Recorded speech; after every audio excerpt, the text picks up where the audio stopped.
Cocoon Spawn Girls, Chapter 13. The strange chained-up girl, Declarna, stares past me at Fool's Night. It hadn't immediately hit me that she had heard him and responded to him. I look at Fool's Night and ask him in my mind to ask her how she can hear him. His helmet nods, then he calls over. How is it that you can hear me? Declarna's head rolls around on her shoulders as she seemingly picks her words. I am able to understand the spawn. It is my special little magical girl gift. I am my lady's loyal knight. I am not Spawn, Knight argues, almost offended sounding. We are all cut from the same cloth. Both Spawn and magical girls originate from the flesh of man, mutated via the cocoon sickness. We are just the accepted form of Spawn as we serve this world, not theirs. I want to know why she's chained up, I say to Fool's Night. He repeats my question for me. It is a curse, actually. I'm unable to let either chain ever stop touching the ground. If either did, I would immediately perish. She holds an arm out, shaking it side to side, making the chain sway slightly between her and the ground. Fool's Night and I are in sync about what we want to ask next. How do you know that? I suppose I don't. It's something you feel rather than know. One moment, they were just some girl's weird chains. The next thing you know, they're on you, and you feel in your soul you're about to die if you don't make sure those chains are touching the ground. You said weird girl. She smiles for the first time. Yeah, sorry, I can't tell you her name, but she certainly is a prized pet of MGI.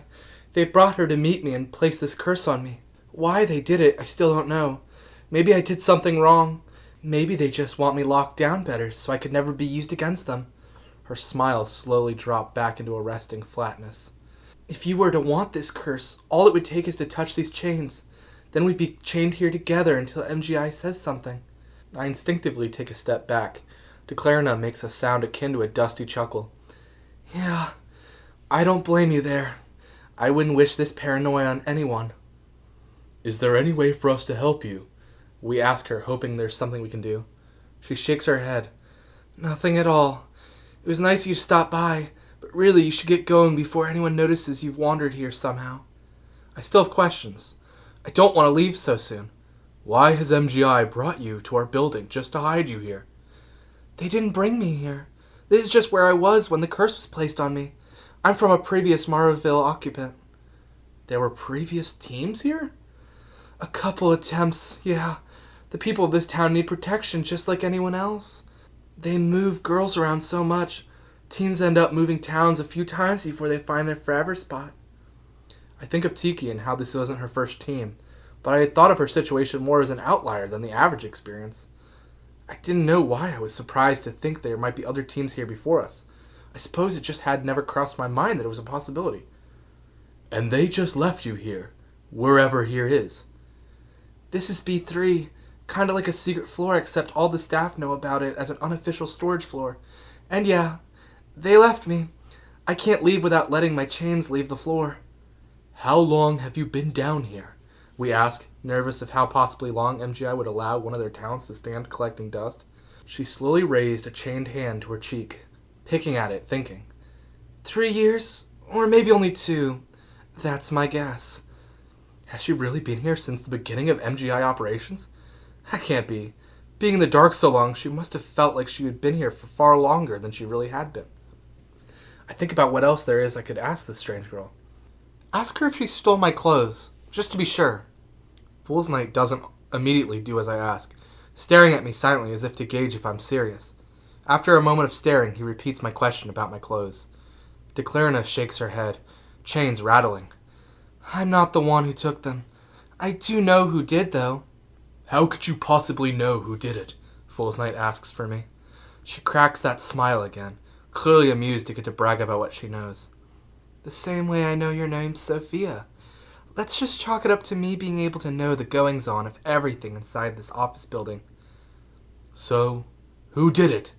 I await my culprit's identity. Are you sure you want that spoiler? Maybe it's better if you figure it out on your own. She teases me that she knows yet still tries to withhold the information. We are certain we want to know what's going on with my clothes getting stolen. Declarna shrugs to the tune of chain sounds. Dr. Chris took them. Well, She took them on behalf of an MGI team member who wants to test how you'll deal with this situation. I was shocked to hear Dr. Chris was here. I thought I might not get to see her again unless I went back to the lab building. What exactly are they hoping to see with this sort of test? They want to see if you can let it go, as well as if you'll turn on your teammates and not believe when they say they didn't do it. I really liked that jumper skirt. How can I just let that go? As a magical girl, you are bound to lose things you care about, including people. They want to make sure when the day comes, you'll be able to put on a brave face and keep fighting. Maybe learning this sucks more than just not knowing. Thanks for letting me know. A clattering of chains sounds across the room as Declarina claps her hands together. Well, I'm afraid that's all the time we both can afford. I'm expecting someone, and you're about to get requested for a special mission for tomorrow. Off you go, Soapy. Get back to the elevator, and we'll make sure it takes you back to your dorm floor. I want to ask who she was possibly expecting, but I sense her severity, and so I just bow as a thank you, and take off into the darkness. I follow along the wall I had come from, waiting to feel the turn to get back to the elevator. As I continue forward towards the turn in the complete darkness, I can't help hearing what sounds like something with multiple long legs cracking against the floor as it moves. The sound gets closer before it passes by me without a word, heading towards Declarina's room. What that was is not something I really think I need to think about. My heart feels heavy as I think about Declarina saying that she was expecting someone. There couldn't possibly be any Spawn in a magical girl office now, could there? I make it to the turn and fall along the next wall, my steps picking up pace as I want to get further away from that room and whoever was there to see Declarina.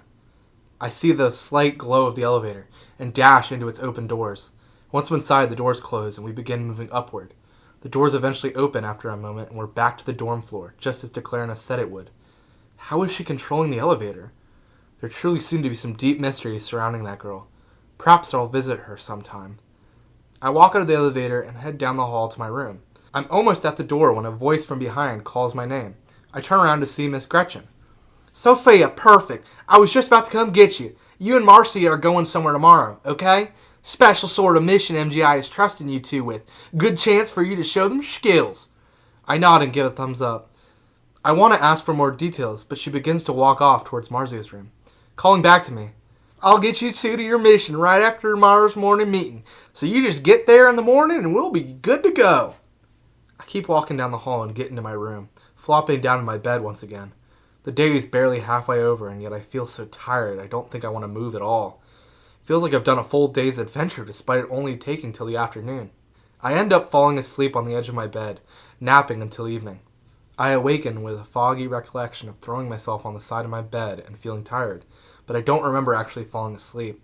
I might as well leave my room and take a bath or something. I don't really know what else I feel like I need to do. So I did just that. I end up settling into a warm bath and chatting with Marzia and Clarice, who were there as well. We don't chat about anything all that interesting, but it did feel nice getting to relax alongside my teammates. Marzia and I do discuss what sort of mission we're going on tomorrow and why we thought Clarice was being excluded. Clarice and King seemed indifferent about being left out. They claimed they were still binging some TV shows, so they were happy to be given some more free time. Once I feel I was done in the bath, I got out and said my goodnights to Marzia, who was still there. I head back to my room and put on my pajamas, climbing into my cozy bed where I promptly pass out. End of chapter 13.